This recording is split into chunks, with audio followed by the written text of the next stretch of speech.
Hello everyone, hope you're having a good day. In this video I'm going to be showing you three best most popular controllers that you can use for PC, Batocera and other emulation.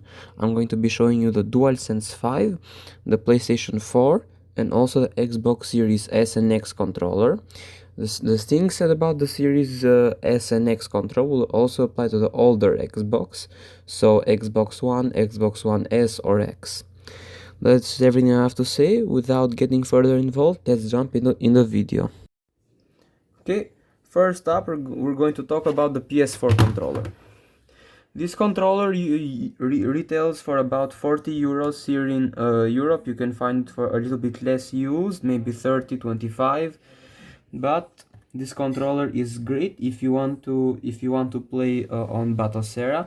It has a built-in battery. As you can see, you don't have a place for you to put it in. It has one built-in. The controller lasts about 6 to 8 hours on continuous use. This is not the same as you are using it on the PlayStation. You get a little bit more battery life out of this. You have an LED touch bar up here. You have an LED bar. You can map this to any color you want within the operating system.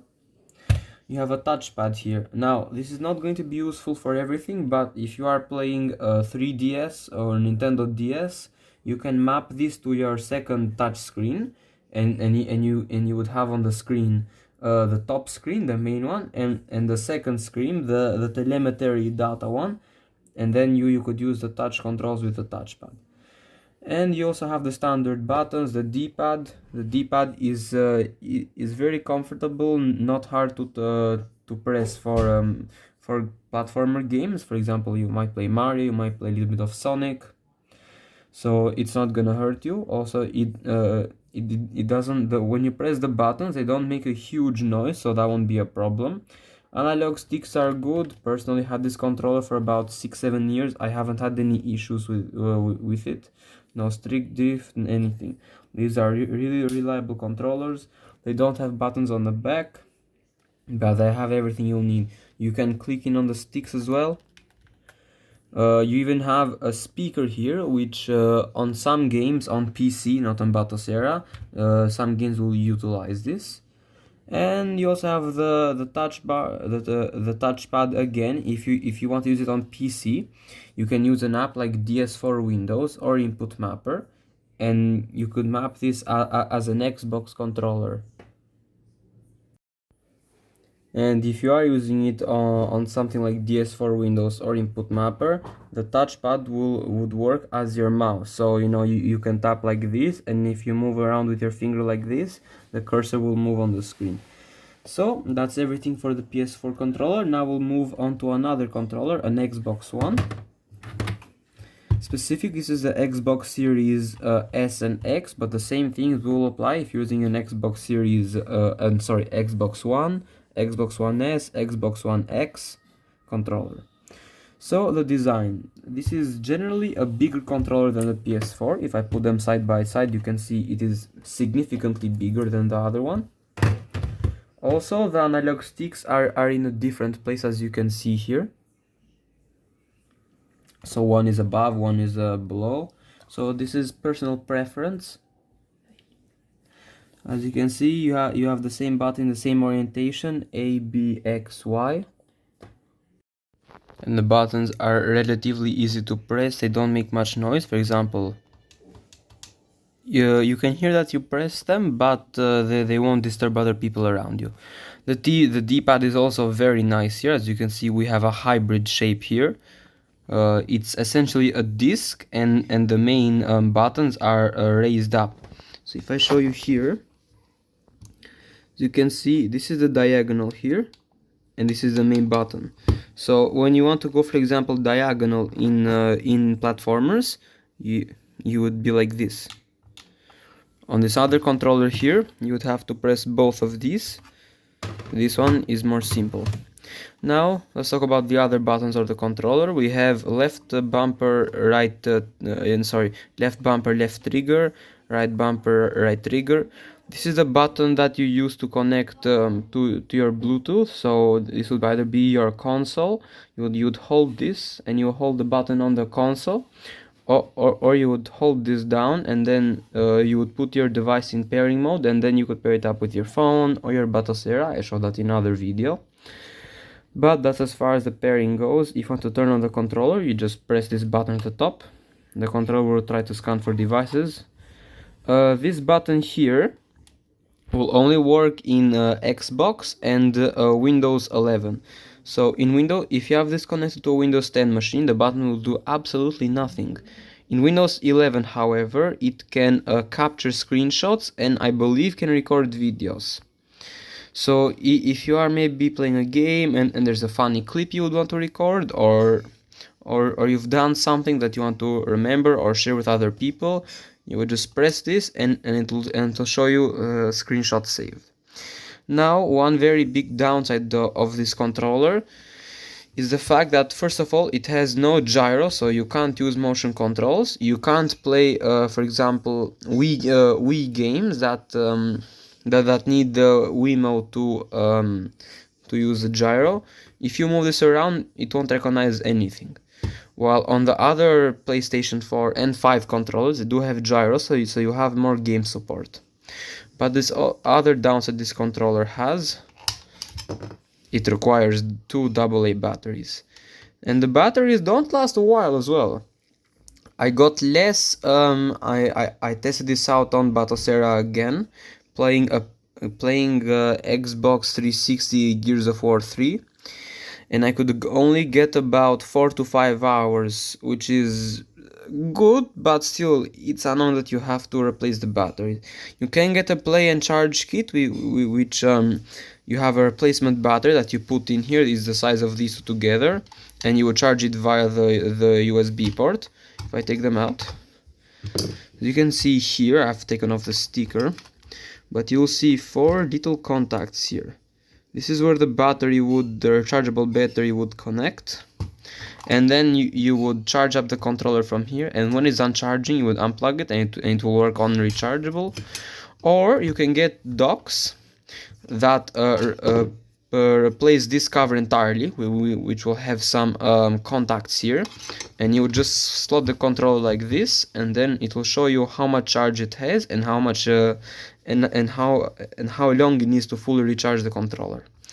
So there are downsides to this. For example, some people find annoying to use the battery, or some people might just use a USB port.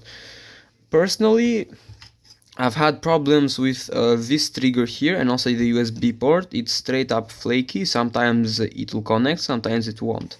Also, these triggers, because they have motors in them, they don't have the best build quality. I've had this controller since 2020, and recently I had to replace this with another one. I'll talk about that later. As you can see, the trigger is coming out of its place, and when I press it like this, it will stay down. This is how it should be. This is the left one. This just sticks down. So build quality is not a plus on this controller. And fair enough. I've had it for a long time, but I've had the PS4 for even longer, and that has no signs of problems. Also, if you are using an Xbox, or this works only on Xbox, you can plug in a headphone here. Or if you have a chat adapter or maybe a chat pad or chat accessory, you will plug it into this port here. This is also the same for the Xbox and Xbox One controllers. For the original Xbox, you won't have this port here, you only have this. So pretend this controller in black and without the port here. So this is as far as the Xbox goes. Now we'll go over to my personal favorite option, and it's the DualSense 5. Now this controller is great all around. The ergonomics are amazing, it feels great. On the back here, you guys will probably know this, but as you can see, if I zoom in a little bit, you can see the PlayStation symbols are making up the grips of the controller. That might sound like a gimmick, but I can assure you it's very comfortable in the hand. You also have some amazing triggers here. These are adaptive triggers. they do different functionality compared to the Xbox. So these triggers will either create a resistance or have a point where, for example, if you are pressing it down here, it will become very hard to press it, and then you have to put a lot of force for it to go through. That's not the same on the Xbox. In the Xbox, it just vibrates. Here you can have it set up for different games. Also, these are a lot more comfortable and make less noise than the Xbox. You also have a touchpad here, so that would be useful depending on your use case.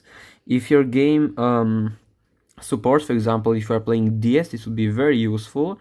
For example, you could have you are moving like this, and then with your finger here, you can move around the cursor on the screen. This controller also has another benefit. As you can see here, this hole here is a microphone, and this microphone works in Windows just standard. If you plug the controller in, this will show up as a speaker. As you can see here, you have the speaker holes, and also the haptic feedback will play to the sound. So if you are playing a sound on your PC, for example a song, and you select this as the audio device, it will use all of the vibrators and every motor here and the speaker here to recreate that sound. It's really bizarre, but it's a nice feeling. So this has speaker and microphone functionality, which the others don't. The only thing similar is the speaker here on PS4, but that's everything. You don't have a mic here. While here you do have a mic. Other things to mention: the sticks are very grippy. So when you are playing for a long period of time and you won't slip off. This the part in the middle of a stick, I don't know what you call this, prevents your finger, it sticks to it prevents it from going off, but it doesn't stop you. So it's a really well built controller. You also find the same buttons here. This is the create now. They have changed the naming from the share to the create. This is the option. This is the it's essentially the same feeling as the PS4 controller, but a little bit more satisfying when you press it down.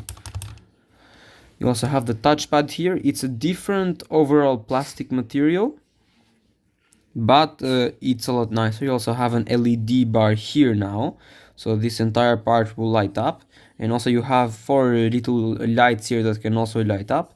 While here you had just this touch bar, you had this light bar here, while here you have this ring. This is also helpful if you want to see what player you are. So previously on this one, the colors of the buttons here will coordinate to the player you are. So if your controller was showing blue, in fact, let me show you right now. If I turn it on, it comes out as blue because it's connected to my PlayStation, because that would be player 1. If I had another controller connected and I turned this on, it would show up as red, green, or pink. So that's as well as the lights concerned. Also, if you are connected to a PS5, also Batocera and PC, you have a DualSense X app that you can manage everything here. You will be able to see the lights here. So there are 4 little LEDs here that will light up. And also you have a new button here. We've not seen it yet. It's the mute button for the microphone. So if you are in a chat, for example, on PlayStation, on PC, you wouldn't use this. You could press this button, this will light up orange, and your microphone will be muted. If you hold this down, it will mute your entire TV. So if you are with other people in the room and maybe you don't want to disturb them, you want your game audio to come out through the headphone jack here. There is a headphone jack you connect a headphone to. You would hold this, it will mute all audio on the TV, and you just have this port here. So also you have a rechargeable battery. There is no place. This hole here, you would put a pin in it and it would reset the controller. So if you're having issues, maybe you would put something in here like a paper clip. Pens don't work, and you could reset the controller. So now my final verdict. Which one should you get? Let's put them all in here. So If you are going to be playing games on Batocera and you know you're going to be using on a PC later down the road, I would say go for the Xbox. This has compatibility straight out of the box with Windows computers and also Android devices. If you are connecting to your phone, or maybe I don't know, you would have an Android box maybe, all of the buttons will coordinate. For example, you use A to go in something and B to go back. While on the other controllers, it's not the same. You have different button mappings. Also, Xbox controllers. Personally, I have had issues with them. Some people do not have issues, but I'm just gonna tell you the full truth. This button won't almost ever be used. You only use it on Xbox and PC. PC rarely. So think about this as a basic controller with no gyro functionality that can connect to Bluetooth and had all the buttons you need. So if you are doing simple gaming, this is the one I would go for. But if you are going to play games that need the gyro functionality, for example, I personally play Legend of Zelda Tears of the Kingdom, and I use the motion to aim the bow.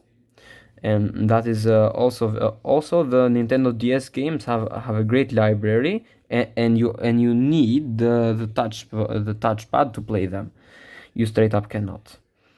So if we are comparing PS4 to PS5, this really comes down to your budget. This you can find for 40 euros, 50 euros new, maybe 25, 30 used. While this is more expensive. This is around 75 euros where I'm from. So as you can see, almost double the price. But it is an upgrade that I would go for. Also, this controller, you have more customizability. For example, you can take this black piece off and you can replace it with other colors. Also, you have the better triggers and the haptic feedback, which is amazing if you try it in person. So if you are okay with not having these features, I guess the PS4 controller could be for you. But I would strongly suggest you get the PS5. It's a big difference. If you have smaller hands, PS4 might be for you, but if you have larger hands, the PS5 is definitely for you. It will fit well. You'll find it very comfortable as well. If I show you the back of the PS4, this just has little dots creating the grip, and it's all around the same. There's no texture. While here, if I keep it zoomed in a little bit, you'll see this part is smooth, because my finger here, and this is more rough, and this will create a feeling in your hands. Now, if you also look at the Xbox controller, this has a similar thing. As you can see, you have a texture grip here, and you have it smooth here. So that's also something you might want to consider when you are buying the controllers. Again, just to show you, this has motion functionality, this does have motion functionality, this does not. So if you are playing maybe Xbox or PlayStation titles or older Nintendo titles, this would be good for you. But if you are playing Nintendo DS, Wii or newer, I would suggest this. Also, this is the most comfortable out of all of them.